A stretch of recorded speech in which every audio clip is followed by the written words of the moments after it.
So you've grown 383%. Is that correct? It is correct. Yes. Yep. The last 4 years.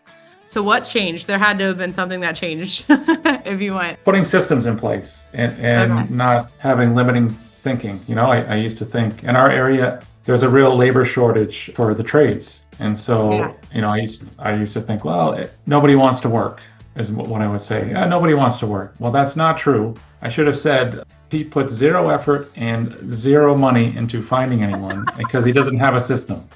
So we put in some systems in place. One was recruitment, and we have checks and balances for that, multiple interviews. We're now going to institute a personality test, but we do skills tests, background checks.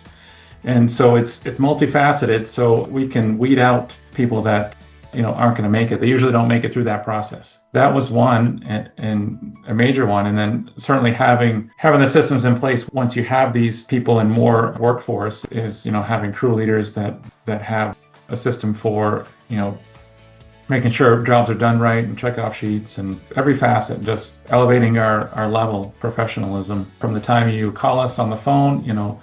I'll get Jane in the office, who's great, that takes the customer's calls and does the scheduling. And from that point, straight through the process to when we close out the job and making sure you're 100% satisfied and hopefully getting a raving review on Google or another platform.